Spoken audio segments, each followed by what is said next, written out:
Assalamualaikum warahmatullahi wabarakatuh. SMK Bisa, SMK Negeri 5 Jaya.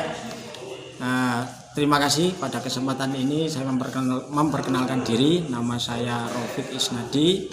Saya selaku salah satu staf pengajar di jurusan TMPO, Teknik Manajemen Perawatan Otomotif. Saya bergabung di sekolah ini kurang lebih sudah 20 tahun. Saya masuk Juni tahun 2000, sehingga masa kerja kurang lebih 20 tahun. Kemudian pada tahun 2018 kemarin saya dipercaya dari pihak sekolah untuk menjabat di ketua program keahlian TMPO atau Teknik Manajemen Perawatan Otomotif. Sebelumnya saya sampaikan selamat bagi anak-anak sekalian yang telah memilih di jurusan TMPO. Selangkah masa depan cerah sudah kalian pilih dengan di jurusan ini. Karena dengan belajar di jurusan ini akan membentang luas nanti selanjutnya untuk berkiprah di dunia industri seperti yang sudah dicapai oleh kakak-kakak kelas kalian sebelumnya. Baik, untuk mengawalinya kita sampaikan bahwasanya sekilas jurusan tentang TMPO. TMPO lebih umum dikenal sebagai jurusan otomotif. Bedanya dengan TKR adalah kalau TMPO di masa belajarnya 4 tahun, kalau yang TKR 3 tahun. Sehingga anak-anak yang sudah memilih di jurusan TMPO SMK Negeri 5 nanti masa belajarnya kurang lebih 4 tahun. Terbagi atas beberapa sesi, nantinya di kelas 1 itu masih belajar secara umum, kemudian di kelas 2 mulai mengenal tentang kompetensi kalian apa itu otomotif. Secara umum di jurusan ini kita akan mempelajari tentang teknologi perawatan yang dilakukan di kendaraan, terutama roda 4 atau yang umum dikenal dengan mobil.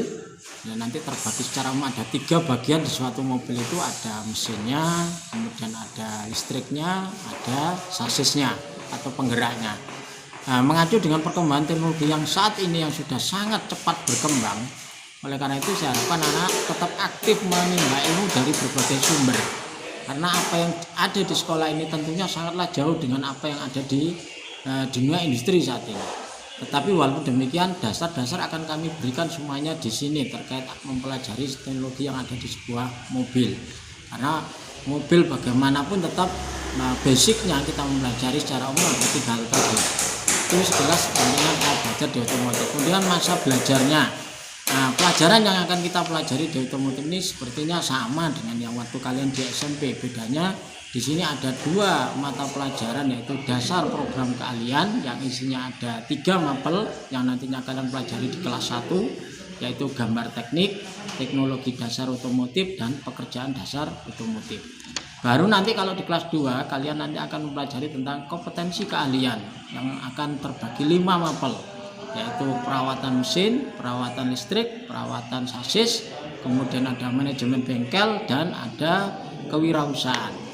Sehingga diharapkan anak-anak yang setelah belajar di sini paling tidak selain berkiprah di dunia industri otomotif pada umumnya, juga bisa melakukan wirausaha atau membuka peluang kerja sendiri dengan pengalaman selama belajar di sini selama 4 tahun plus di industri nantinya. Ya, harapan kami dengan memilih di jurusan ini kalian akan bisa meraih masa depan yang lebih baik dengan mengangkat harkat martabat orang tua dengan bekerja yang lebih baik seperti yang dicapai oleh kakak-kakak kelas kalian. Berkiprahnya jurusan ini sudah lama sekali, sehingga kalau kalian nanti berkeliling atau sempat magang atau apa di industri otomotif hampir di semua Surabaya itu setelah diisi oleh kakak-kakak kelas kalian. Sehingga inilah yang kita tawarkan di profesi keahlian yang nanti kalian dapatkan. Jadi nanti lebih banyak pada perawatan mobil, baik itu di bidang listrik, chassis maupun yang lainnya. Sehingga kita harapkan kalian paham, setelah memilih jurusan ini akan paham apa yang akan kita raih, apa yang kalian akan tuju. Sekali lagi, di jurusan ini yang kita jual adalah jasa, bukan suatu produk. Kalau kita mengacu pada suatu produk jasa, maka sangat penting bagi kalian untuk meningkatkan performa. Sehingga minimal di jurusan ini kayak rambut harus 321, komunikasi harus aktif. Itu sangat penting karena di perusahaan-perusahaan jasa itu sangat mengutamakan hal-hal seperti itu. Beda dengan jurusan-jurusan lain yang mengutamakan suatu produk. Ya, tanpa melihat siapa yang mengerjakan, yang penting produknya jadi oke. Tapi kalau di kita performance sangat penting. karena jasa itu bagaimana melihat orangnya, subjeknya. Sehingga selama di sini saya harapkan kalian bisa menimba sebanyak-banyaknya ilmu untuk menyiapkan masa depan yang lebih baik. Karena persaingan dari tahun ke tahun semakin tajam, persaingan untuk mencari kerja juga semakin susah ya. Sebenarnya tidak susah ya, tinggal kalian bisa mengikuti spek yang diinginkan industri atau tidak. Karena bagaimanapun negara kita itu masih berkembang, yakinlah perkembangan industri yang ada di luar sana masih membutuhkan tenaga-tenaga ahli dari kalian. Itu terkait profesi. Nah, selain nanti kalian bisa ikut berkiprah di dunia industri, tidak sedikit juga alumni-alumni di sini itu melanjutkan ke perguruan tinggi. Nah, salah satunya tahun ini yang sudah lapor dengan saya ada 2 kakak kelas kalian yang terima di ITS, yaitu di program vokasi.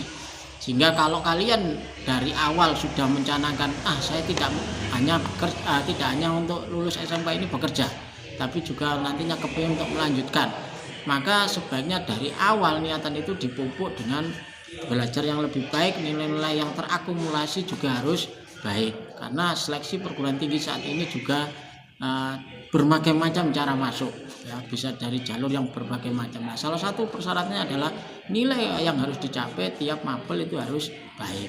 Nah, jangan hanya mengacu pada event-event tertentu, hanya rapotan, hanya eptanas atau dan sebagainya. Termasuk kegiatan keaktifan kalian di kegiatan-kegiatan eskul. Ya, itu sangat menunjang sekali bagi penilaian untuk masuk ke perguruan tinggi. Termasuk di industri tentunya. Kalau di wawancara pasti ada pertanyaan kegiatan apa yang Anda lakukan selama di sekolah. Ya, alhamdulillah di sekolah kita ini banyak eskul-eskul yang bisa diikuti untuk menunjang kemampuan perfectment dari kemampuan kalian nantinya. Itu sekilas profesi yang nantinya bisa kalian terima atau kalian kejar untuk mengejar masa depannya nanti. Kemudian terkait prestasi di jurusan ini, alhamdulillah kita tiap tahun selalu berpartisipasi baik kegiatan yang resmi dari pemerintah, yaitu yang namanya LKS atau Lomba Keterampilan Siswa. Prestasi terbaik kita itu tercapai pada tahun 2012 melalui kakak kelas kalian Maulana Yasin. Dia pernah meraih juara tingkat 1 Jatim, dilanjutkan tingkat 1 Indonesia atau nasional, kemudian tingkat 1 Asia, bahkan kemarin di tahun 2012 itu di tahun 2013-2014 dia mewakili Indonesia ke tingkat World Skill Competition atau WSC. Jadi inilah bangganya kita kalau belajar di tingkat SMK. Kita tidak hanya mengejar nilai-nilai, kita tidak hanya beraktivitas mengetahui apa program kita, tapi kita juga bisa meraih kompetensi atau kompetisi-kompetisi yang dilakukan oleh berbagai pihak. Dimana dari kompetisi itu akan melahirkan manusia yang terampil dan mempunyai masa depan yang lebih baik. Setelah tahun itu memang kita turun naik ya, sehingga prestasi tertinggi paling mewakili Jawa Timur ke tingkat nasional, tapi belum bisa berbuat banyak untuk tingkat nasional karena memang kalian harus tahu di jurusan TMPU atau TKR ini adalah kompetensi kalian yang memang seleksinya sangat ketat. Perlu Anda ketahui, mungkin kalau ke sekolah-sekolah lain yang buka jurusan SMK pasti ada jurusan otomotifnya. Sehingga kenapa jurusan otomotif ini sangat kompetitif sekali, persaingan sangat tajam sekali. Tapi yakinlah kalau kalian bergabung dengan SMK Negeri 5 jurusan TMPU semuanya sudah tersedia ada. Tinggal bagaimana kalian bisa memacu diri untuk belajar lebih baik. Itu terkait prestasi di tingkat LKS. Kita pun juga berpartisipasi lewat kegiatan-kegiatan yang dilakukan oleh perguruan tinggi. Tahun kemarin kakak kelas kalian sudah mengikuti di ajang lomba yang namanya MDA atau Marine Diesel Assembly yang dilakukan oleh mahasiswa Himpunan Mesin Teknik ITS. Nah, kebetulan tiap tahun kita ikut event itu dan kemarin meraih juara ketiga. Juara pertama pernah kita raih, memang naik turun sesuai dengan prestasi anak-anak tiap tahun. Selain di ITS sendiri, kita juga tiap tahun sudah mengikuti lomba-lomba yang dilakukan oleh kampus Universitas Negeri Malang. Termasuk yang terbaru kemarin melalui kakak kelas kalian Muhammad Solahuddin itu sudah menjuarai di lomba mekanik siswa yang LMS 2020 yang diadakan oleh Politeknik Negeri Malang. Nah, berdasarkan prestasi-prestasi yang ditoreh oleh kakak kelas kalian, saya berharap inilah nantinya bisa menginspirasi kalian untuk selama belajar di sini tidak hanya sekedar mengejar nilai angka-angka yang ada di rapor, tapi berprestasilah untuk mengangkat nama kalian. Dengan nama kalian terangkat, media tahu, industri tahu, akan lebih memudahkan kalian untuk memasuki dunia industri. Mungkin itu saja yang bisa saya sampaikan. Sekali lagi selamat bergabung dengan keluarga besar TMBU Otomotif SMK Negeri 5 Surabaya. Semoga dengan memilih jurusan di sini kalian nanti bisa meraih masa depan yang lebih baik seperti yang sudah diraih oleh kakak-kakak kelas kalian. Saya akhiri, assalamualaikum warahmatullahi wabarakatuh. SMK bisa.